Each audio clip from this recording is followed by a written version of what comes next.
If you struggle with pornography or anything related, chances are you've probably seen some content about sex trafficking or prostitution, brothels, maybe Exodus cries kind of work. We all are starting to understand there's a big link between this. And if you've listened to the podcast for a while, we've had other people come on and talk a little bit about that. Today we have a really interesting perspective. I got Caleb Altmaier here with me, and this is somebody who has struggled with pornography himself, is incredibly passionate about equipping saints and believers to go beyond the four walls of the church and make the world collectively a better place to expand the kingdom of God. And then in his zeal to do that, he has created an incredibly powerful organization called Helping Captives that is specifically about sex trafficking and liberating captives in that area. And so we're going to have an amazing conversation today. We're going to talk about, you're going to hear two dudes talk about their struggles with pornography. You're going to hear us talk a little bit about the links between sex trafficking and pornography and why those two cannot really be separated. And that's very important for us to really understand whether you struggle with pornography yourself or even you just don't want your kids to fall into this and you're raising children in this world. Super important conversation. And I'm sure there'll be a whole bunch in between there about making the world a better place and extending the kingdom of God. So it's going to be a robust conversation. I'm glad you guys are here. And Caleb, welcome to the pod, bro. What's up, dude? How are you? I'm doing good, man. You're over in Spokane, West Coast, waking up over there? You got me up early for this one. It sounds like you got some energy, man. So I think we'll be all right. Yeah, you got a Red Bull, so you're definitely good to go. I got now. Red Bull, and then my buddy started this Once Upon a Coconut business. Okay. And let's go. The coconut water. So I'm all ready to roll. Dude, my wife is Jamaican, and we spend our winters in Jamaica, and they would be all over anything called Once Upon a Coconut. That's a dude. You have got it. I'll connect you. This is blowing up. It's going into some pretty big stores pretty quick. This is the best stuff I've ever had. I mean, it's in Florida, and they ship it out to me. It's so good. Like electrolytes? No, it's just like legit coconut water, but they have like different flavors, and it's just so incredibly good. Let's go. I like it, man. I like it. So you are, I feel like there's a lot of things we could talk about, but I do think as a starting point, given the scope of The Man Within and what we talked about here, you got exposed to pornography at an early age, just like I did. It developed into something quite a bit more significant. You've been in ministry a long time and dealt with that wrestle. And you also understand what it means to get to the roots of a struggle with pornography and not just kind of pray it away. So can you kind of just unpack your story for us a little bit and let's start there? Yeah. Hey, everybody. I'm Caleb, and I'm an actor. No, let's just dive right into the dark stuff of my life. Yeah. So I think for listeners, it's kind of hard for me to start my story just with mine because of just my mom and dad. I usually start my story with their story, just so people can understand. My parents were awesome Christians. My dad grew up in a great Christian home, and he's 75 years old. So he grew up in a completely different time, right? And so part of like what I would deal with, he wouldn't really even understand because he didn't have the phone, he didn't have the internet. I mean, I'm like born in the 80s, raised in the 90s baby. So there was a lot of new things that my parents didn't really understand. So like their whole childhood was go out and play with the neighbors and go hang out. And that would end up getting me into a lot of trouble, right? Because they didn't realize that my neighbor kids were looking at pornography, watching, things that they would never allow us to watch. They didn't really understand that. So about 5 months after my parents got married, they got in a really bad car accident, which left my mom a quadriplegic. And so I was actually, when I was born, they weren't sure if my mom could have kids or if it would be too hard on her, but all she really wanted to be was a mother. And so eventually she ended up having me and then my brother. But that was kind of how I grew up. So I grew up with a mom that loved the Lord, was in a wheelchair. And then my dad, who was a men's pastor at a homeless shelter. And so that was kind of my childhood. But then I don't want people, so I didn't have like a bad childhood. My childhood honestly was amazing. And then when pornography kind of entered the picture though, I don't know, like back in the day, I remember my mom would have like these Sears catalogs And I remember even like 5 years old looking at like the lingerie section and just kind of being intrigued by it. Yeah. But it wasn't until we moved into our new house and went to my neighbors, and I probably was 9 or 10 years old, and there was a scene the neighbor kids were scrolling through it was their grandparents' house, literally right next door to us. They were scrolling through the TV, and it came across, I think, like the Playboy channel or something like that. And they paused it, and they knew what it was, and they were young. I mean, we were all young, and the lady starts dancing, and then she does a strip tease, and then she gives, guy oral sex. And when you're 9 years old, you're like, this is gross. This is weird. I don't even really understand what's going on. But that was kind of like the first real exposure to it. And then before I knew it, within the next couple years, I'm hanging out with my neighborhood kids. One of my good buddies is like 3 or 4 years older than me. So he's in junior high. They're all looking at it. The internet just kind of came out. They can just search, images. My other friend's parents let him have a TV in his room. So like we're watching Howard Stern, and, Wow. and I'm talking like 6th grade, 5th or 6th grade. Right. So all of that kind of combined is when I started looking at it. And then before I knew it, you just get addicted to it. And then because my parents were a different generation, it was really easy to kind of get on the computer, find stuff through like LimeWire or whatever, and be able to find it. And then my parents would never really understand what was going on or why there was viruses or, all the stuff on the computer. So, I think that age gap was really, really good for me in a lot of ways, where I had a dad that was really full of wisdom. But in some senses, it allowed me to get away with a lot of things because they didn't have that growing up. Yeah. Yeah. Really interesting. We're probably not born too far apart. Like I was born 1990. And I'm 89. Yeah, there you go. Yeah. And I remember those early days where the internet was kind of the wild, wild west, LimeWire, Kazaa, and everything else. Yeah. And, all this happens on the family computer, right? There's no such thing as personal devices. Yeah. And I know for me, my sister is older than me, and she really like wore down my parents quite a bit. So by the time it came to the middle child, like, my parents still cared, but it was just the boundaries were different, and the chains weren't nearly as tight. And so then, you stumble into all this stuff. Fast forward me a little bit to, like ministry, career. And when do you realize this is a problem in my life and I need to do something about it? Well, because of my mom, my situation kind of growing up, I really was believing for my mom to get healed. And was also, my parents really sacrificed a lot for us to go to this private school right down the street. So my whole life was really evolved around Jesus, youth group, and basketball. But, and so my whole identity really was around sports. But Bible became almost like a math or English class to me. Like I didn't look at it as like the living word. I thought I had a relationship with the Lord, and maybe I had a little bit of one, but my identity was really more wrapped up in sports than it really was in being a Christian.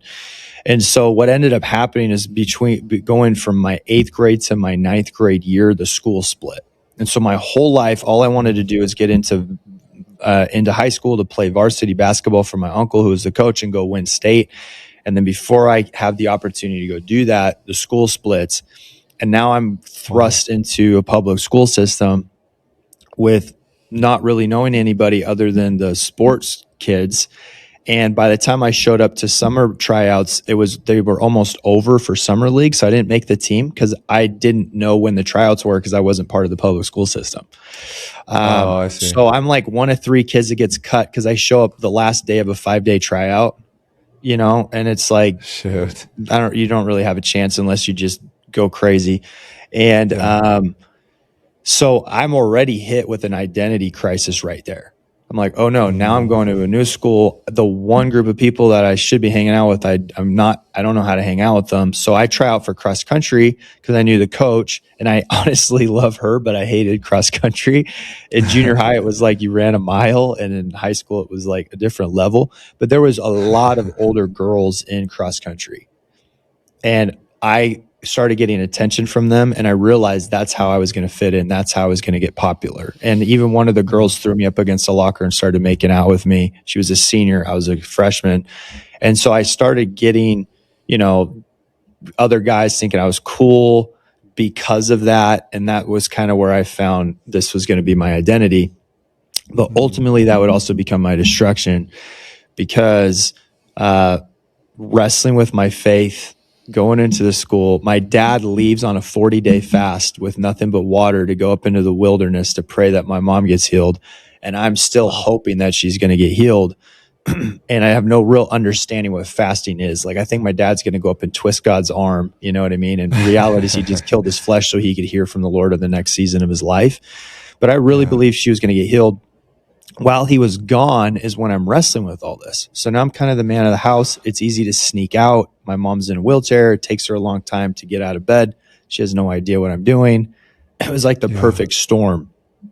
And I ended up starting school, and I remember going into the locker room or the lunchroom, and that's like everybody's nightmare, right? When you're going into a new school, you're like, oh no, where do I fit in? Those girls invited me over, and everybody that they were hanging out with was all the senior guys that like smoked pot and fought. And so I just naturally got in with that group because they invited me into it.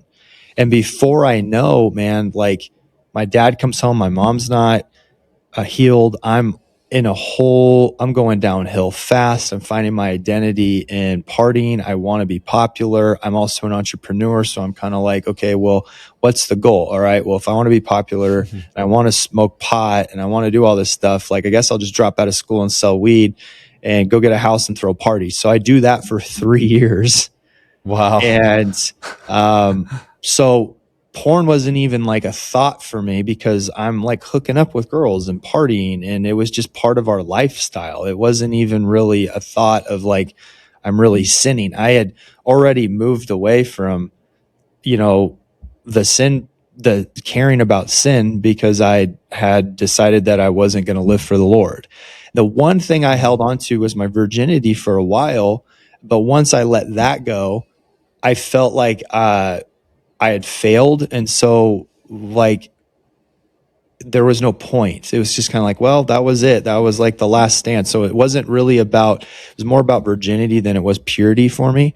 And so instead of going, oh, I failed, but I can still repent, it was just kind of like, well, that was it. So I might as well go full in. And that was once that happened, I just kind of went full blown into partying. So I don't think I really even realized it was an issue. Cause I'm partying, I'm doing ecstasy, I'm doing coke, I'm smoking weed every day, I'm drinking all the time. Like, porn is literally not even a thought process for me. It was just something that it was around. It's something that guys did. It's something the girls did. It was just kind of part of our lifestyle. So at 18 though, I get wrecked. The Lord shows up in a dream, speaks to me, calls me into ministry. Now all of a sudden I'm convicted about all sorts of stuff, and the first couple things I really started getting convicted on was girls. And it was just the first thing the Holy Spirit really started speaking to me about. I ended up meeting a pastor, started going to his youth group. I still go to that church today. He's like my older brother. He was the youth pastor. Now he's the head pastor. So we've been on a journey together for like 20 years. And the first day of going to church, I get wrecked, have an encounter with the Lord. The second week, they have a guy come in. His name's Jim Anderson. And if you've never had Jim Anderson on your podcast or met Jim Anderson, I have got to introduce you. This guy is literally like the GOAT. Sweet. Introduce us. Yeah. I haven't heard of him. World, and he talks about the heart of a daughter. He had like 6 daughters, and he's so amazing. So he comes in and he's guest speaking. And so right off the bat, Trevor gives me his book and says, "Hey, listen, I need you to go read this book. You're not allowed back to my youth group until you read this book." Because he was just like, Okay. "You're going to be a problem. I don't want you walking in here flirting with all the girls." Right. So immediately it was Hilarious. like, I need to understand the heart of a woman, the heart of a daughter, that God is not just, that he's called them for safety and permanence and commitment, and, not just to be an object. And that was so right off the bat, I think God started tapping on that. And then my religious background, I kind of started looking at it through what I would call religion, where I was looking at it through like the rules. So again, it wasn't so much about purity. It was like, okay, well, I can't look at porn. So as long as I'm not looking at a porn site, I'm good. And if anybody asks me, "Hey, Caleb, you looked at porn?" I can look them dead in the face and say no, because I haven't gone on to Pornhub, but that doesn't, but I could watch movies that had nudity in it. I could get Twitter or whatever and look stuff up. You know what I mean? So I had all these gray lines that I would blur, because I wanted to be able to portray and put the mask up that I was doing good in ministry. But behind the scenes, I was really struggling with a lot of stuff. And then my wife and I get married. And for the first year, we have a really hard time intimately, because she had a lot of physical pain and a lot of physical ailments. And so here I am, the party boy. My wife waits to kiss till the altar. And that's a whole nother story of like, we didn't even kiss the altar. And I'm really glad we didn't, because I'm just like, it's so much easier to speed up than slow down.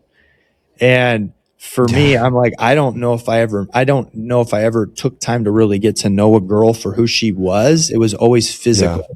So I had to take everything physical off the table to really get to know my wife, to see if I really wanted to marry her.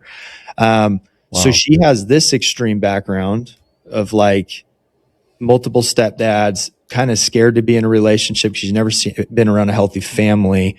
So so purity to her was like a badge of honor, and almost like, I won't do anything, and God will bless me if I'm like extreme in this way. And then she marries this guy who was like a party animal that became a Christian and was really wanting to live pure for the Lord, and hadn't slept with somebody for a few years, but still has years and years of craziness and images and all sorts of stuff. So we end up getting married, and then every time we hook up, I feel like I'm hurting her.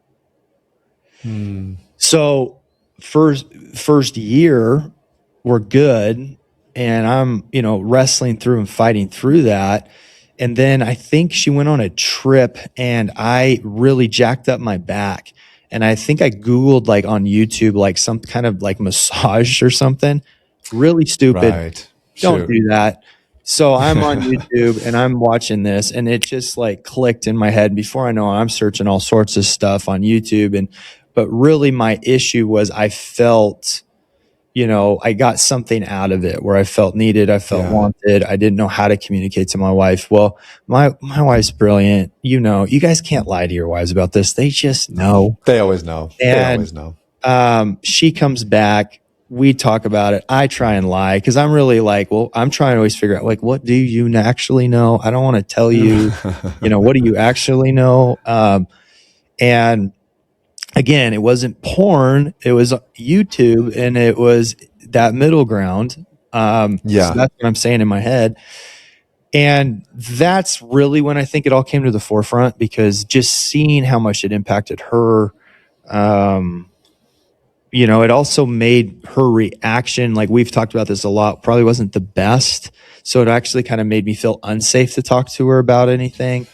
So then I kind of would dive into like trying to hide stuff, instead of believing that I could really be free.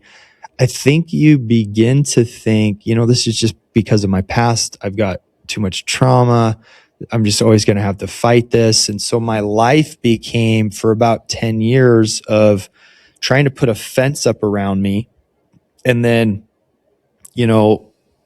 like something would fall down, or like, for instance, I'd have an app and I have covenant eyes and blah, blah, blah, blah. And then but then all of a sudden there'd be like a little gap in the fence, and I would know where that gap was at.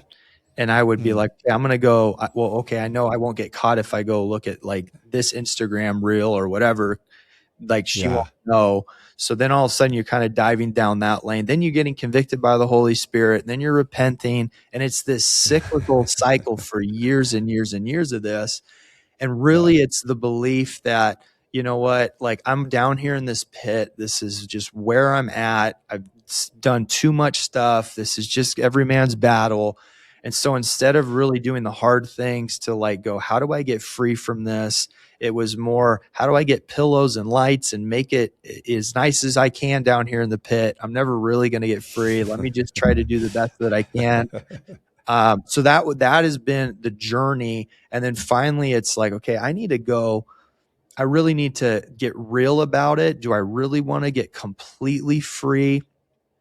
And once I was like, yes, I do, but I don't know how to. Then it was like, hey, I'm going to go see a counselor. Like I need to go past just like going in for deliverance, trying to stop, white knuckling it, trying to have boundaries, and go to the next level of like true freedom. And that's where I think everything started shifting for me, because I realized, man, there's a lot underneath why I'm going to this. And those are the real issues. It's not so much just the porn or the purity or the image of a female. There's a lot more to it. And that's been the journey that we've been on. That's the journey that I'm constantly on. And that's just kind of where I'm at, man. Like, so I still have a counselor. I go see her. I'm open with talking with my wife about it. And that's kind of where we're at. So I can sit here and tell you, man, I haven't seen porn or been on a porn site for over 10 years, but I still, as a guy, am dealing with, you know, oh man, I just saw that image on that app. Like, can I squeak by and like see that for a few seconds? That's where I'm at right now in my walk. And I don't want, you know, and I want to be pure and free. And my wife is so much healthier now than when we were first married. I'm a lot healthier, and it's amazing to actually like walk in freedom and still understand what's going on. So I would love to have you on the podcast, because I have 1,000 questions to ask you. I deal with this every day with men. And there's a lot to be said of like your brain, getting your brain healed, and realizing that you just created neural pathways for years. So anytime I was stressed out or felt out of control, which happens all the time in marriage and ministry, my brain would say, oh my gosh, you're out of control and you're stressed out. You need to go release the stress. And the way you release the stress is you have to go look at an image. Right. Yep. You know, and I just lived in that bondage for a long time.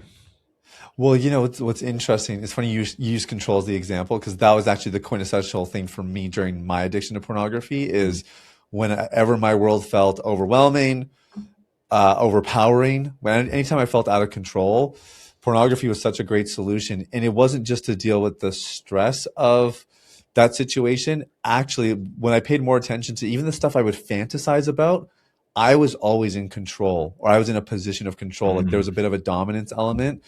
So it is wild how much our behavior and the things we engage with in this arena correlate with, you know, we call it like a hungry heart. Like, what's your heart really hungry for, right? And similarly, a satisfied heart rarely wanders. You know, when you learn to get those needs met, it is amazing what can change. So you have this like very, very deep passion to equip saints and believers, help them go beyond the four walls of the church. And it sounds like, and you can correct me here, it sounds to me like it started broad, and then it has it has a couple different branches, but one of them is with sex trafficking, and that has really gained a lot more traction than I think maybe you anticipated. Am I getting that right? Accurate. Kind of the way that's played out? Yeah, 100%. That's fully accurate. So when I was 18, when I got saved, I had this dream where God spoke to me, and essentially what he showed me was an army getting ready to go to war. and there was like 7 mountains and 7 valleys, and I didn't know what the 7 mountains and all that kind of stuff was. I was like, I had no clue about that, but I had this dream where he showed me this and this army getting ready to go into war, and I just knew there was like they were waking up ready to go into the community. And over time, I learned like what these different areas were. And so we have kind of I have a model that is like 7 mountains and 7 valleys. So I believe there's always 7 areas of influence in every community and 7 areas of need. And so my heart is to try and help people figure out what area of influence they're called to and what area of need they're called to, and go take the gospel into those, you know, because if you're only focused on your mountain, like if you're only focused on sharing the gospel in business or whatever, but you're not actually tying it to an area of need, that's hard, because the community actually sees Jesus when the church is actively engaging in areas of need. And so, that's good. And then in the dream, he said, go into all the world, preach the gospel, make disciples. So all I know as an 18, 19-year-old kid is, oh my goodness, God's called me into ministry. I don't have any it's not anything I deserve. I'm super humbled by this. I realize how big of a sinner I am. He was also terrifying. When I heard his voice, it was like this extreme fear of the Lord. It wasn't like bubblegum and bunnies. It was very terrifying.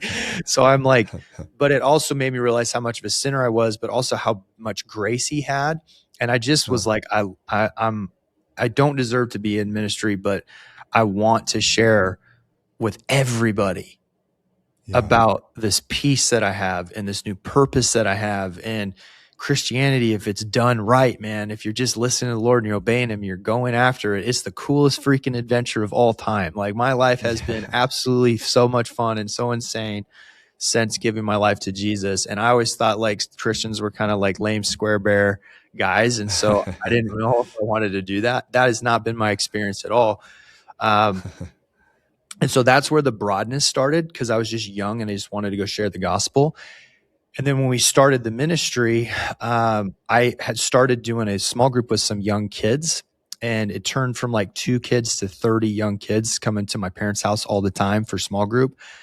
Wow. And then I realized, man, they're not just hitting me up on Wednesday for youth group. They're hitting me up every day after school. And because juvenile crime, like 90% of it happens between 3 and 6 at a house after school, there's no parent. Because a lot of these kids, both their parents work or dad's not in the picture. So mom's working 2 or 3 jobs. And so I started a nonprofit at 22 to basically create a youth center for these kids to come over every day and hang out with us and mentor them throughout the week. And that was awesome. It really helped grow our youth ministry. But then I was wrestling with the dream that I had. And so I realized, okay, I want to have a ministry that's attacking 7 different areas of need in our community. Let's just do them all, you know, because you're young and you're like, why not? We can do it all. We can help the homeless, we can help the hungry. So eventually we're taking hundreds of people down a week to feed the homeless. God's given us a food distribution center. We're feeding millions, going through millions of dollars of food a year. And we're going out helping widows. We're doing neighbor in need outreaches. I got a young adult house, a youth program. Like it was awesome. But everything shifted when we started the anti-trafficking program, because slavery is a real valley in our culture. It's a real issue. And we had my neighbor growing up, like I told you guys, because my mom wanted to be a mother so much, she was like a mom, not only to us, but to the neighborhood. So we would have a lot of the neighborhood kids come over to our house. One of those girls comes back to our life 20 years later and tells us her story that her parents had been trafficking her the whole time since she was 6. Whoa. Yeah. So that massively impacts our family. Obviously my dad a lot, because he's a protector and he's like, man, you know, he cares about this young girl and he didn't know. So that's kind of when our eyes got open to sex trafficking. Then I went and talked to one of my coworkers. She starts crying. She has a very similar story. Her dad worked at a prison, sold her to his prison guard friends. So you're just sitting here going, oh my goodness, like I didn't know that trafficking really happened in America. I thought Suburbia. It was happened overseas with little kids in shipping containers. Like I had no real concept of trafficking. So my dad and I go, okay, well, let's open up a safe house. So we opened up a safe house and we thought we'd help 2 or 3 women. We have 21 women go through our house in 9 months. And over time, the anti-trafficking department kept growing and growing and growing. and then I was just spending time with the Lord one day about 3 years ago, and I just felt like him say, Caleb, I didn't tell you to do all 7, just pick one and do it well. Like, just, Wow. you have a mountain, I'm calling you this valley. Just go after this valley, go after slavery, do it well. You can coach, you can train other men to help them find their mountain and valley, but you can't do all 7 well. So just pick one and do it really well. And so that's when I changed the name to Helping Captives. And we just put all of our time and attention into helping trafficking victims. And since then, we think we went from helping 40 women a year to 412 last year. So Wow. it's been an incredible journey. But that's exactly. So when you ask me what's my real passion, man, my passion is to see the kingdom of God expand, for people to get saved, for the church to get out of their walls, to go impact culture. And here's how you can do that. But for me personally, right now, the Lord's calling me to this fight against sex trafficking, and I'm putting everything that I possibly can into it. It's amazing. I'm sure people have seen maybe Tim Tebow on, the Sean Ryan show. He's got the iPad. He's showing the diagrams, like all the dots and what they represent. Yeah. I think people see the numbers. I think we're starting to at least understand just how staggering it is of like what's going on in our own backyard. But those 2 stories you mentioned, so a girl that grew up in your neighborhood, she's just playing in the neighborhood like all the other kids are, but her parents are trafficking her. Yeah. I truthfully have no greater concept for this other than just the stories I hear. Why would parents living in suburbia traffic their little girl? Why is that happening? Well, her story specifically was her parents were into satanic ritual. They were into Satanism. Okay. Well, that would do it. Yeah. So it was part of the rituals that they would, there's always sex and blood in satanic rituals. So it's part of, unfortunately, like, her story is so horrific. I don't even want to like go into it with your listeners, but I mean, I will tell you this. She was probably 9 or 10 years old, and I was 5 when we lived at the house where I remember her from. And there's a couple reasons she stands out to me. As a young boy with a mom who's in a wheelchair, you don't ever sit behind her. You're always on her lap because she lives in a chair. Okay. Right. So the only time I'm behind somebody is usually my dad when we're wrestling. I'm trying to get him in a headlock. And I remember she would come over to the house, and she, to get us to kind of calm down and watch a movie, she'd be like, we'd comb her hair. So I just always remember her as the girl that, like, we'd comb her hair, and I remember, like, her hair smelled a lot better than my dad. When I was behind her, I was like, oh, she smells a lot better than my dad, who smells, like a man when we're wrestling.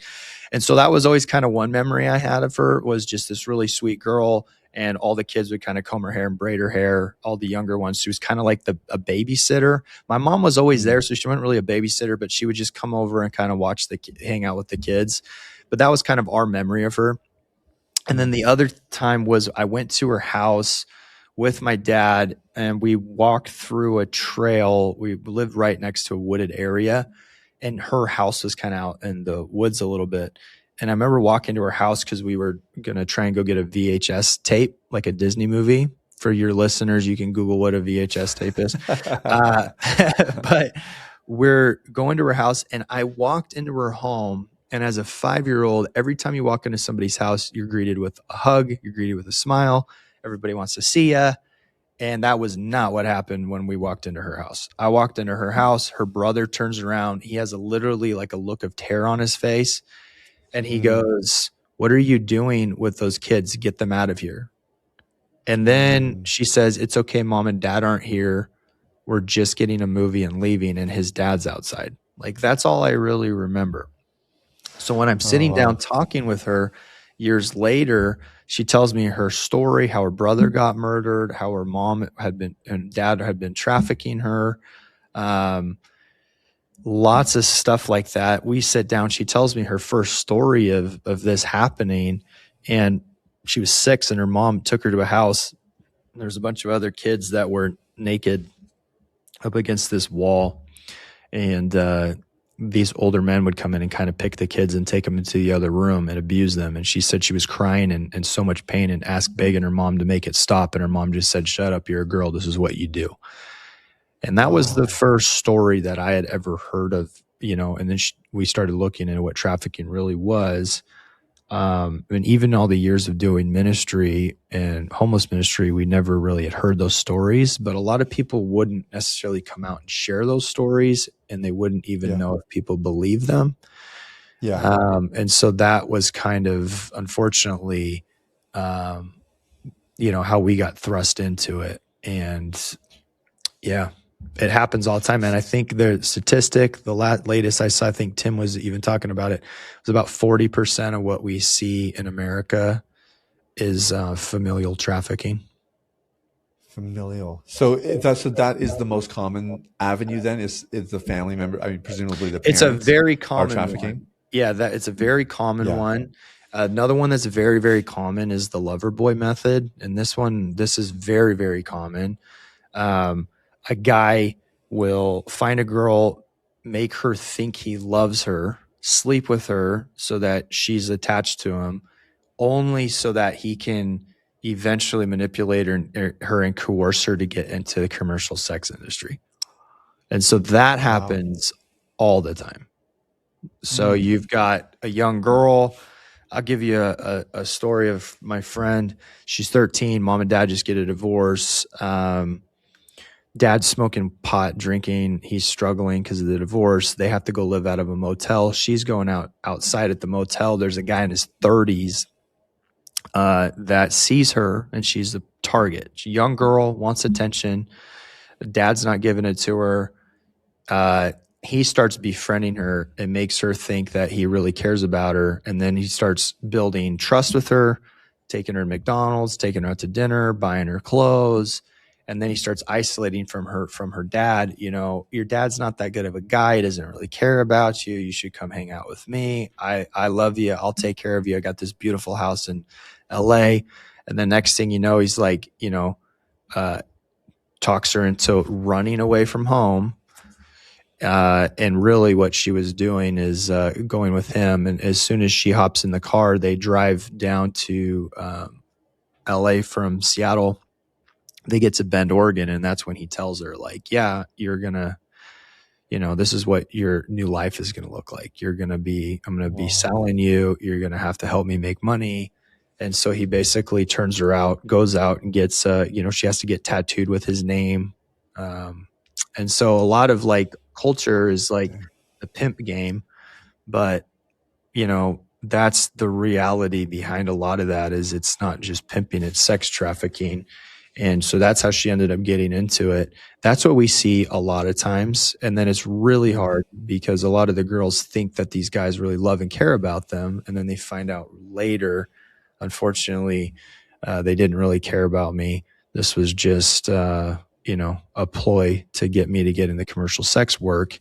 And then these young guys are basically being groomed, to start trafficking people. A lot of young gang members doing it now. My buddy, he grew up in gangs, went to prison, then they taught him how to pimp because he's a good looking guy. And so he gets out, and then he ends up, getting time for trafficking and pimping. And I think that's mostly what we see, man, is you see a generation of people that, want love and acceptance. And unfortunately, porn oftentimes fuels the trafficking industry, because what porn does is it really gets you to start looking at people as an object and not as a human, and to consume sexual material and, just sexuality from that person without knowing them or their story. And so you start to kind of look at them as an object. And when you're a young kid and you're in 6th or 7th grade and you start being trained by society to look at as a woman as an object, and then these young girls, as soon as they hit junior high, it's like culture tells them the most important thing about them is their body. Yeah. You've got young guys and girls now kind of thinking, him thinking she's an object, her going, well, I guess the only thing I'm good for is my sexuality. And then if you combine that with no father and needing love and attention and guys that are actively looking for young girls like that, man, you get people selling people really fast. If you've been listening to this podcast for a while, there's a good chance you already know a lot about recovery. You know your triggers. You understand the importance of accountability and root causes. Maybe you've read some books, installed some software, prayed some prayers. And yet there's still this frustrating gap between the man you know God's called you to be and the man you're actually being when no one else is watching. I know that gap well. For years, I thought the answer was just trying harder. More discipline, more prayer, more promises that this time would be different. But eventually I realized something. I didn't need more information. I needed to go deeper. And that's exactly why I created Deep Clean Accelerated. Accelerated is a 12-week intensive where I personally coach a small group of just 8 men through the deeper work of recovery using the Deep Clean system. We're not just talking about managing urges, stacking up clean days, or checking in to see how everyone's doing. We're looking at the patterns underneath the behavior with a scalpel, the wounds, emotions, beliefs, and root causes that keep pulling you back into the same cycle. And because there are only 8 men, this isn't a course where you disappear into the crowd. Okay, you get live weekly coaching with me, direct feedback on what's actually keeping you stuck, practical implementation work between sessions, and a brotherhood of men who are serious about doing the work alongside you. So if you're listening to this thinking, I know what to do, I'm just tired of ending up back in the same place, maybe you don't need another podcast episode. Maybe it's time to actually let someone into the places you haven't been able to figure out on your own. So look, if you're ready to become the kind of man who can trust himself again and live with the integrity you know God has called you to, apply for Deep Clean Accelerated today. Go to deepcleancoaching.com/accelerated and fill out the application. Again, that's deepcleancoaching.com/accelerated. There's only 8 spots altogether, and I've given the guys in my community first access, so they're going quickly. If you know you're ready to go to the next level in your recovery and finally achieve lasting freedom, I would love to help you do it. Go to deepcleancoaching.com/accelerated. Crazy. So there's actually a really strong link here with the fatherlessness issue as well, right? And how absent fathers have been in homes. Because I have to imagine, like, I think all your examples illustrate that. I remember I don't know if you know who Larry Hagner is. He's got a movement called the Dad Edge. And he shared this video of, they interviewed some pedophile that had been, locked up for years. And they kind of asked, when you were hunting kids, what was the thing you always looked for? Like, what was the open door? And he was like, oh, that's easy. Weak fathers. If they're weak fathers or absent fathers, he's like, those are always the easiest kids from a pedophilia perspective. Yeah. So, maybe not necessarily what I intended to hit on here, but I think this is worth a note, especially if you're a girl dad. Dude, be present with your girls. Be present with your family, because you just might save her life. It's one of the number one things that'll keep her safe. I think also knowing who your kids are talking to online, but you have to have a relationship and you have to be present with your daughters and your sons. You have to be present in their life to know who they're talking to, because a lot of these girls, all of a sudden they're talking to somebody on their phone. They're getting isolated. The guy's asking them to send nude photos. Then all of a sudden it's like, hey, now that I got all the nude photos, keep sending them to me, or I'm going to send them to your dad or your youth pastor. This stuff we see all the time. So yeah, the number one thing I tell guys is, like, you need to be a strong man of God. You need to lead your family. You need to be engaged in your kids' lives, especially your daughters. If you have daughters, they need to know what their value is, because if you don't teach them their value, then some other slime ball is going to come into their life, teach them what their value is. And the other thing is if you're looking at porn, or they go into your garage and what they see is like half naked women plastered all over your garage, it's subconsciously telling them that's my value and that's how I get a man's attention. So it's all combined, man. Wow. So when you think about trying to tackle this issue, because the numbers are just in America alone, the numbers are insane. Where do you guys, what is your focus, and what is Helping Captives do to, like you mentioned, 400 people I think came through is it the safe houses that you guys have set up? Just tell me a little bit about what it looks like. Just different ways that we connect with them. So okay. I'll kind of break it down this way. So within the anti-trafficking movement, you're going to have 3 different spheres of organizations. You're going to have prevention, intervention, and recovery services. We try to do all 3, but we're really known for our recovery side of what we do. So I'll break it down this way. If right outside your window there was a river and there was a bunch of kids drowning in the river, you'd need 3 things. You need somebody to run to the community and say, stop going down there. It's not safe. Kids are drowning. So you have a lot of organizations that really specialize in prevention and awareness and talking about trafficking to try and help people understand what it is and then stop people from getting trafficked, right? Stop going down there. It's not safe. Kids are drowning. Then you have the intervention piece. So then you have the organizations that are diving. You'd have to have somebody that dives in the water and rescues the people out of the water. In America, oftentimes that's like law enforcement and very specialized organizations. You see a lot of these ex-military guys that are going overseas to do ops. That's the intervention piece. But once those guys are rescuing them, you have to have somebody at the edge of the water with their hand out saying, okay, now that you're rescued, how do I want to help? Like, we're here to help you. We're here to help you process your trauma. That's what we really specialize in, is that. And so for helping captives, what we do is we do emergency specialization care. So like, as soon as somebody comes out of the life of trafficking, we're the organization they go to. So we'll take somebody through detox. We'll help them go deal with their substance abuse issues. We'll help them get stable, and we are ran by survivors. So they meet other survivors. We get them into our safe house. And then after that, and they're ready, then we're a part of a bunch of national networks. So when they're ready, we then get them into long-term recovery programs. And so that's what we specialize in. And our long-term goal is to not only do the emergency stabilization care, but also have our own long-term program again. When we started, we were the long-term program. So we would have women fly in from all over the country and be with us for 9 months to 18 months, go through our program, go through transitional living. The problem we were running into is a lot of the women that were coming to us were still high and they weren't really ready to go through a 9-month program, and they need something in the middle. And we started calling a lot of our partnering agencies, and they were dealing with the same thing. And so we were asked to be one of, like, I think 10 in the country at the time that were doing specialized emergency care, so that when somebody actually gets trafficked, they can send them to us. And then by the time we are able to help them out and they're actually ready to go to a long-term program, they're actually ready to go to a long-term program, because it's hard for a long-term program to be dealing with women that are now sober and off drugs. And then all of a sudden you bring some girl in that was just raped and on fentanyl. Yeah. Very triggering. So we focus on that side of it.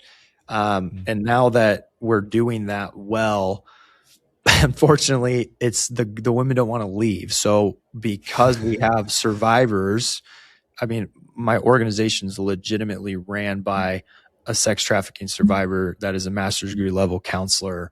She's like one in the country.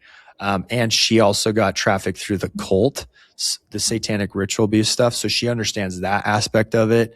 And so God is just, it's been incredible to have her and her team. Because of that, the women come, they feel safe. They're around women that have also been out of trafficking and they're doing well. They have kids, they have a family, they have a job. And then we have to send them to other organizations. And there's some great ones, but we would also love to be able to say, hey, if you want to stay with us, you know, you've been through our emergency care. Now we'd like to have you go through our long-term recovery program. If not, here's, 10 organizations we love and partner with, and we'd love to get you connected. That's kind of where we're at. And because we've helped so many people, we were really needing a new facility. And so this is going to be a fun little mic drop moment for you. We bought a strip club and are now turning the strip club into the first freedom center in America to fight trafficking. And what we're going to be doing with this building is it's not only going to be a place for intakes that we can take them before we move them to our safe house, because you don't want to pick somebody up, take them to your safe house immediately. A lot of times they have trackers. They have, we don't want to just bring somebody straight to our safe house. for a plethora of reasons. So this will allow us to be able to do intakes, and it will also be our outpatient center for women that don't need to go through like a full-blown inpatient program. Maybe they have a job and they just need counseling. So that's going to allow us to be kind of have that center and then be able to talk to women all over the country and do counseling. So that's why the Freedom Center is going to be so incredible. It allows us to do all of that.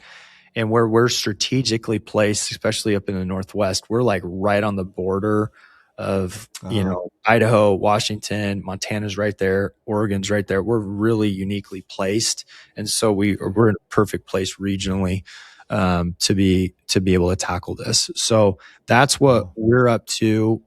We just paid off the strip club. It's completely paid off and are now in the next phase of trying to raise money to start the construction and get the Freedom Center done. And Mr. Tim Tebow is flying up here in a couple of weeks, and actually it's a couple of months from now. We're going to do a kind of a revival service and raise some money for that. So it's been a wild ride, dude. That's amazing. Okay, I have a few questions. Maybe the first one, since you just mentioned Tim, in the prevention, intervention, and recovery framework there, where does Tim's work land compared to what you're doing? Like what you're doing is recovery, clearly. So I'm looking forward to talking to him about that, because I think he's evolved, because it's Tim Tebow, dude. Like I don't know. There's certain people in the world that God has just like blessed and anointed in a different level. When he first came in, it was very much about, like, from my understanding, raising money and giving them to certain organizations, almost like a foundation where they would raise money and bless people, but then also hugely on the prevention piece. So some of the things that Tim's been able to do in the short amount of time is like go to Congress, get laws passed. He just partnered with Bark, which is an amazing app to have parents track and know who their kids are talking to. But my understanding is they're now starting to open up some safe houses as well. So I'm really looking forward to having a little bit of a deeper conversation with them. Really, really interesting. What's the biggest challenge you guys? Because so the way I'm hearing it is you guys are kind of like a shoehorn for these women. They're coming out. They need, before they can go into anything long term, they need that initial. How long is it typically that they're with you? Like 30 days, 90 days? Yeah, it's up to 90 days. Yeah. So and they need that kind of. Sometimes, depending on the situation, they might be with us 30 days. We have situations they're with us for 24 hours. Right. It's you got to get out of here. Like, it's an emergency situation. You were trafficked within the area, and I got to get you to the other side of the country tonight. So it's a it's a mix of all of that. Got it. But for the most part, you're talking 30, 90 days, somewhere in there, helping them really get stable and then getting them into these long-term programs. What are the biggest challenges that they experience trying to stabilize in the 90 days? Oh, dude. Can I just walk you through like what an intake looks like? That's exactly what I want you to do. Yes. Okay. So as soon as they show up, let's just say somebody's, you're from Toronto. Mm-hmm. Okay. Let's say somebody was trafficked in your area. Let's just walk through a hypothetical. Somebody gets trafficked in Toronto and you're connected with us, or you know about us, or you reach out to like National Trafficking Hotline or some different organizations like that. They're going to reach out. They're going to figure out how to get them to us. They're already going to be very, very nervous, but we're going to get them on a plane. As soon as they land here, they're going to be overwhelmed. They're going to be met by a survivor with our therapy dog. So immediately they feel a lot more calm. They're going to be taken to one of our facilities. They're going to walk through, literally, they're going to have to do a pregnancy test. They're going to have to do a urine test. We got to figure out where they're at. You know, what drugs are they on? Most of the time they're on that. We're going to have to then scan all their personal items and even them for trackers. Then we come up with literally like a crisis plan. Then they're given like a resident packet. We make copies of their IDs, their have helped them get insurance, figure out what their medical list is, try and confirm or apply for Medicaid, provide all their new items for like clothing and toiletries. So we actually take them to the safe house. As soon as they come to our safe house and they've been able to do that, they get a beautiful room. Just to interrupt you, sorry. So Yeah. just to interrupt you, they, because I guess I'm realizing one piece of context I don't have here is, do they want to be rescued? Like, are they ever coming to you guys and they don't even really want to be there, but for whatever reason they were forced to? Or is it usually they're ready for it? Not typically. Okay. Most of the time they want out by the time that they get to us. Yeah. Got it. You know, there's a lot of situations, lots of phone calls, mom, dad, aunt, brother, sisters calling, wants their sister out of the situation. They don't want out of it. And they want it more than they do. But usually by the time we get to them, there's been lots of conversation. There's been, you know, multiple phone calls, or they've worked with, you know, Rescue America or some organization that's worked with them, or they've worked with one of our advocates. So there's already been a lot of the conversation before they even get to us. And then when they get to us and they get done with like the basic intake, we take them to our safe house. They get their own little room. There's usually a gift basket, a beautiful note from the previous survivor. They get all their needs met. They get to go downstairs. They get brand new, they get to go through their clothing closet, get all that kind of stuff set up.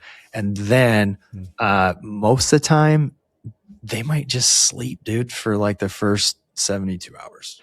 Like, honestly. And that's a win for us, you know, if they can just decompress. But then it begins to shift and change. And then they start going through like safe people classes, and they have individual therapy. They have group therapy. We have equine therapy. Wow. Like, you start going through that, addiction classes. They start doing like basic exercise movement classes. There's a whole lot of different things that they go through. And then they go and meet with their case manager. And this is where, you know, like the case manager just really specializes in like trying to get them documents, figuring out if they need a new name, do they need a new address? Like, there's so much stuff that goes with this. And then in the mix of that, you know, they're meeting with their own counselor and their care coordinator, and we're really coming around them and then trying to help them figure out their own pathway to freedom, which obviously for us as a Christian organization is going to include Jesus. But really trying to figure out what path they feel like God's asked them to go on, what their needs are specialized. And that's where we can kind of figure out what program to get them into if they need long-term care and stuff like that. So it's extensive. And then we also have to have 24/7 staff. So we're not like a host home where you just drop somebody off and your host parents are burnt out within three weeks. You know what I mean? Like, there's 2 staff at the house at all times. During the day, there's case managers and care coordinators, and like, it's very well ran. And that took us a long time, like 10 years, to try and figure out the model. Because when we started, we literally thought, oh, if we can just get a house and we run into somebody that's trafficked, we can just put them in a house and we, you know, boom, we did our job, you know, praise the Lord. And that's just not the reality of what we're dealing with, you know? No, I appreciate you breaking it down, because it just sounds very, like, when I think about recovery in our context, there's so many more layers to this. So it's very interesting to hear how you guys do it. And then what is the marker at, like, let's say if the ideal is kind of that 90-day mark, you get a full 3 months with them. What's a really good indicator that they had a productive 90 days with you guys? Yeah. So for us, like, the ultimate goal is, do they have a plan when we hand them, like, when we're able to help them get into another program? Have we been able to help them get into something? Have we helped them to get into a community? Are they thriving?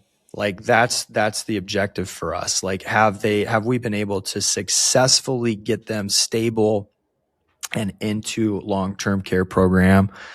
And then, from the long-term care program, the markers change a little bit, right? So that becomes like, did they successfully graduate? Did they successfully find transitional living? Are they getting a job? You know what I mean? Like, that's the objective. Because the goal for us as an organization is really to want to help girls that have literally been raped and abused and trafficked all the way to a job, you know, or some type of financial security and making a living, and being a contributing member of society without having to sell themselves, right? So that is the objective. For our emergency program, the real objective is like, were we able to talk to them about the Lord? Some of them are not. We're not going to push that necessarily, or say that you can't come to our organization if you're not a Christian. But we want to be like, did they encounter the Lord through us? That's a marker. Are they stable? That's a marker. Were we able to help them get into a program, or some type of next step? Like, that's our current marker, and that's usually what the marker is for the emergency care.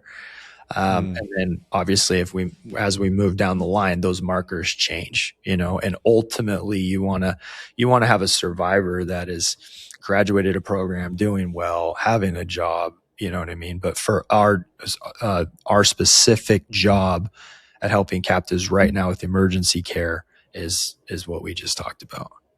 So our goal right now is to not only open the Freedom Center, but then launch the Freedom Ranch and then Freedom Living. So we want to really do this well.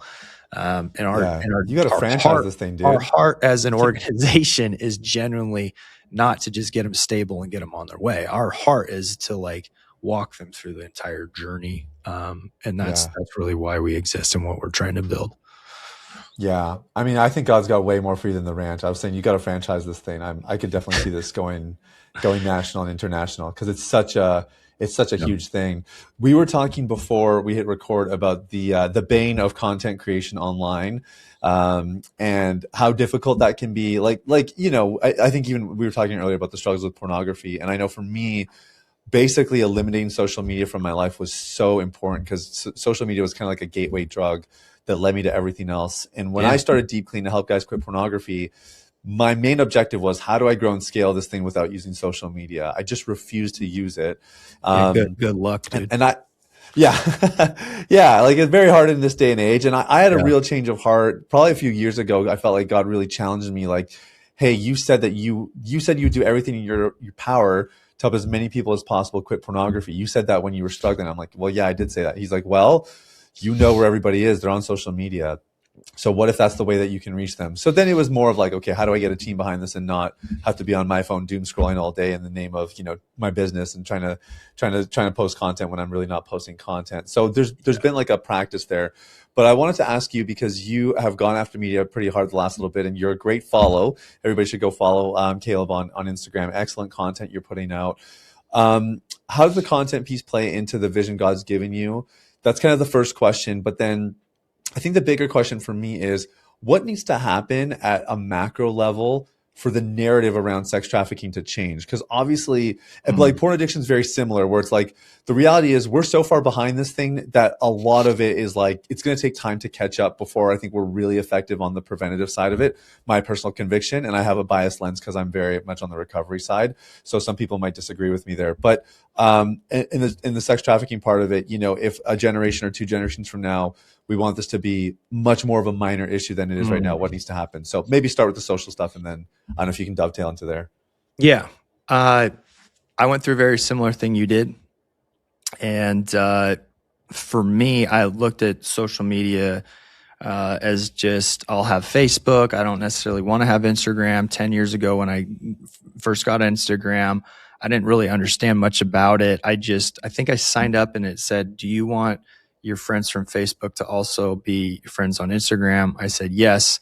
So then whatever my friends were following on Facebook, that was popping up on Instagram. And I already told you, like, most of my friends, especially back in the day, were not serving the Lord. So Instagram to me was a lot of girls in thongs and booty shorts. And so I was like, I got to get rid of this app. That was literally just, I had told myself, like, there is no way I'm going to get on social media. Plus, I thought it was really narcissistic. I didn't want to have the ministry be about me. It's not. It's about these women. It's about that them and the purpose. And then also just with anti-trafficking, at the time I was running everything. Now we're in a different position where I'm, actually able to be a CEO and executive director, and I have people running the day-to-day operations that are 10 times better than me. So I met with a couple guys. One of them specifically, his name's Eric Rock. He lives in our area. And I didn't even meet him through like church or ministry. You know, I always joke with Eric, like he's on his journey, you know what I mean? Like I love learning from him, but you know, I didn't meet him as like a faith leader or like a pastor, you know, it was just more of a mutual friend. But man, did he hit me like right between the eyes, because he told me, he's like, you're just scared. You're scared of people's opinion. You're scared to get on social media because at the end of the day, where are all these kids at that you're trying to talk to? Where are all these people at that you're trying to reach? They're all on their phone. And and because you believe that it's, you know, you're looking at the evil side of the technology, your voice isn't out there. So the only voices they're getting are the ones that we don't necessarily want them hearing. And that's just fueling their thought process, because we're not actively in the game, because we're staying in the dark. We're not going out in the light. We're not actually sharing our story. Man, did that hit me right between the teeth. Because he was right, you know, and I was like nervous. I was like, no matter what I do, if I start doing social media, then doesn't matter what I post, I'm going to have half the comments are going to hate me, you know? So it's just like, you can't win. And then I was like, am I being narcissistic?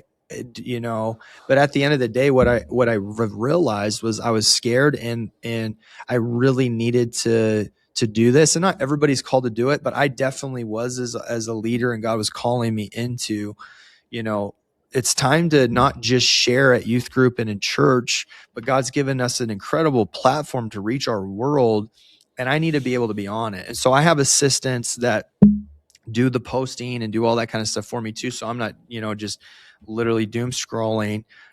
You know, my wife is great accountability. She knows how to do all that kind of stuff. So now like my Instagram feed is great. Like it's just, you know, people that I want to follow, and I'm not getting all that garbage.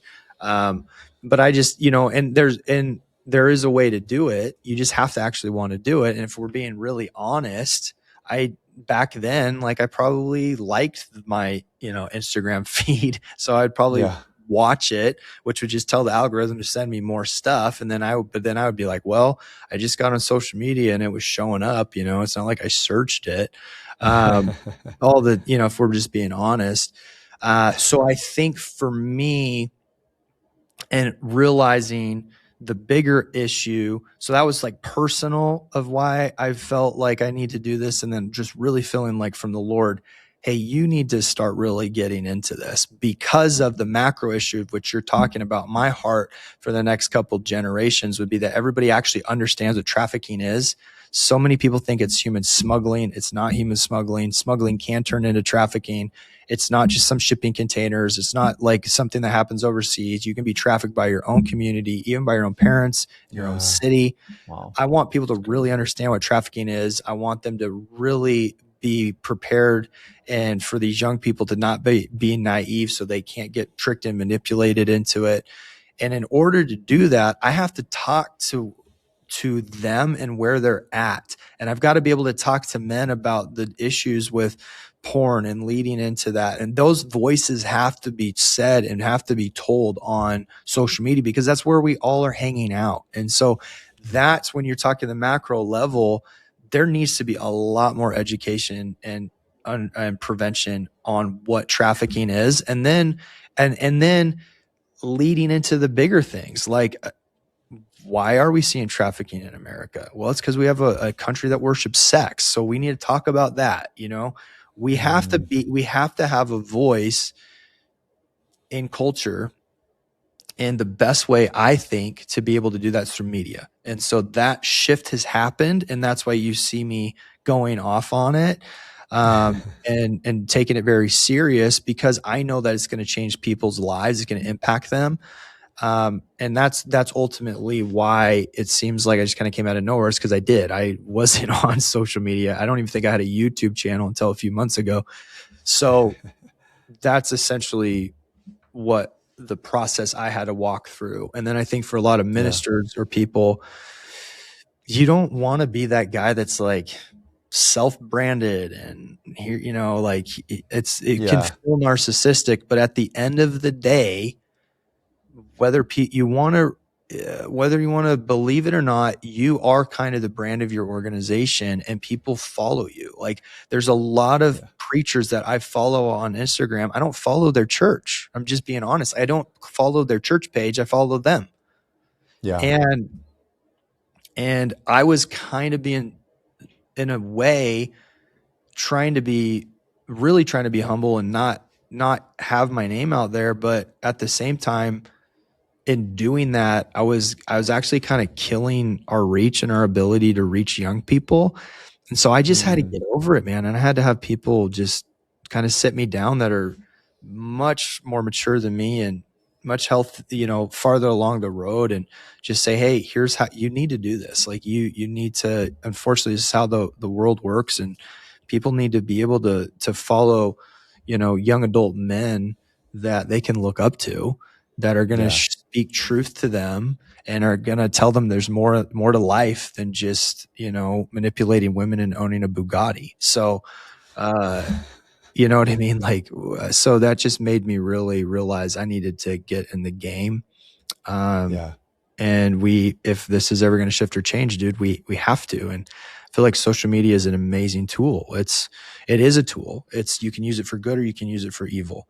But no matter what, we are able to reach a lot of people. I mean, it's really crazy for me to look through my Instagram and go, what? We just reached 2.9 million people? Like, that's insane. I don't have 2.9 million followers, so I would love to, that'd be great to bump that up. But just because it helps us reach more people. And that's really what it is. If you're an evangelist, you're like, I want to share the gospel and I want to train people and I want to interview people and I just want more people to hear about Jesus. And I feel like it's so easy now for somebody to be on their phone and like get impacted, but not if we're not on there, not if we're not playing the game. And I just feel like a lot of us haven't, for a lot of reasons. And I was one of those guys that was just like, oh no, that's for the culture. Well, and that's the problem. So now culture is telling kids, what's what, who to listen to, what's important, and I think that's why I would encourage anybody that has an organization or ministry, if you feel called by the Lord to like get into media, it probably is the Holy Spirit really wanting you to reach more people.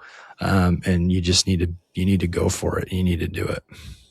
Man, it's so good. Especially because I was chuckling when you were talking about the algorithm like 10 years ago on Instagram, because I remember I was pastoring 10 years ago and somebody sent an email into our church and they were all upset because they're like, I watched one of your videos on YouTube and all the ads I got were totally like sexual and inappropriate.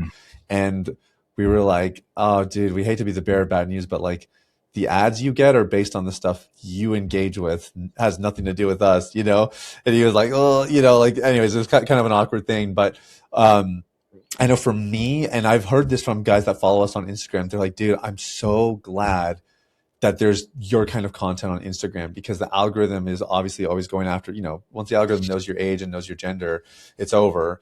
But if you start to engage with content like yours, content like mine, the algorithm does learn about the stuff you want. I mean, my feed, if you go through my Reels feed, it is just all about how to quit pornography. It's like interested, not interested. I gotta like train it to like, I'm not just your typical 37-year-old male. Like, stop sending me this crap, Yeah, exactly. And it'll still try every once in a while, even if you get it really optimized, it'll still feed you a little something to see if you want to go in a different direction. But there definitely are ways you can influence it. And I think that's why I like what you're doing. Anytime I see somebody like you with your kind of content, I'm like, dude, amazing. We need more people in this space, because the more we can work together and be a force of, I think value and extending the kingdom of God. I think we can even make places like, Instagram a better place. So, dude, I appreciate you. I love what you're doing. Go ahead. Sorry, you're going to say something. Don't want to cut you off. I was just going to say the one thing I'm trying to deal with, though, is that the phone and the internet speakers do not replace pastors. That's the big thing. Is I'm like, look, it can't be the thing that replaces real community, and that's like the local church, you mean? Yeah, you can't replace that. You can't replace like going to church with your parents and like sitting down with your pastor or being a part of a small group or having men that are actually know what you're into talking to you. And like, so that's the big thing for me, is that my hope with like Christian people that are on the internet is we do the best that we can and we reach people, but we also point them back to Jesus and the local church, because so many people will be like, well, I don't go to church, I just listen to this guy. And I'm going, well, look, dude, that guy doesn't know who you are. He doesn't know who your family is. He doesn't know what you're actually into. So that would be the one thing that I'm like trying to process. Like, how have you been able to figure that out, process that? Man, that's a good question. I mean, I do think talking about it goes a long way. For me, like what we do online is very much about my story. Like I always try to lead with my story. I was addicted to porn for 15 years. So I think it helps when people then start to, then they want to know what else you do. And like for me, like local church is everything. My wife and I are super involved in our local church, and we plug in the kids and all that kind of stuff. So I think, I think that's a big part of it, but it's a challenge. And I do think still, if I think about the person who's not engaged on, with the local church and is just online and content's their game, I'd still rather they see my content than see what the algorithm would naturally push them. You know what I mean? 1000%. Yeah. I just realized that sometimes we're the tip of the spear, you know what I mean? And we are. I want to try and get them pulled in to the body of Christ. So that's part of it. And then I think what you're doing, man, you're like on another level. We got to talk, cause I'm getting hit up on, days before, hey, don't forget, this is when our podcast is. Here's the link. I'm getting a text message. I'm like, here, fill this out before you come on the show. Like, it's all super professional. And then I get emails from you that are like, talking about how to stay free from porn. And I'm like, dude, you have figured some of this out, that I'm like, this is great. I'm still, doing the Instagram thing, like, shoot me over your information, I'll send you the link, an hour before. The way you're doing it seems way better. Yeah, man, we'll talk. Anything I can do to help. I really do like what you're doing. I mean it. And I've always been like a big proponent of just, we need to all link arms together and try to tackle this. And I think, sex trafficking and pornography use, like there is so much overlap there. And so I'm glad we've connected, man. I'm cheering you on. I would love for people that have made it this far into the interview, go check out Caleb for sure, but also really consider donating to what they're doing, because you can hear, you just heard the man for an hour. So now this is going to a good cause, and this is like they're handling it directly. There's not third party and that kind of stuff. And so if this tugged at your heart a little bit, and you really want to do something more than what you're doing right now, I encourage you, go check out these guys. They're doing incredible work. Links, Caleb, what are some good places for people to go and stay connected with you guys? The best one is obviously Helping Captives, our website, but the easiest way is just follow my YouTube channel or my Instagram. And then I usually will collab with Helping Captives Instagram. So those are the easiest ways for people to stay connected with me and stay connected with the organization. And we would absolutely love that, because the more people that we can get in this fight, it just means the more women and kids that we get to help. And so I appreciate you even having me on. And I want to flip the script and have you on my podcast, because I have a lot of questions that I want to ask you about all that you've learned. Because it's very rare for somebody just to blatantly come out and say, I was a pastor that was addicted to pornography for 15 years. I've been free for 10. Let me help you. I think it's huge and needs to be spoken about, because I just got a hit up the other day from a lady who was saying how hard it is because her husband feels like he can't go talk to anybody about this at the church, because the pastors maybe have never struggled with it, which you and I both know that's probably a lie. But in their mindset, they think I'm bad and he's good. I don't know how to connect to them. I don't know how to get free. And so to have somebody just blatantly come out and be like, hey man, here's my testimony. I think it's one of the most powerful things that we can do. Is we just got to get real and get open. We're human beings. We're not perfect. And it's so easy for people in ministry to like want to put the mask up and be like, everything's great. When in reality, you could be dealing with some serious stuff. So I think it's incredible that you were bold enough to actually come out and talk about it. Oh, thanks, man. No, I appreciate that. I appreciate you and what you're doing. We'll put the links in the show notes. And yeah, just thanks again for being on here, man. All right, brother. Sounds good. I'll talk to you soon.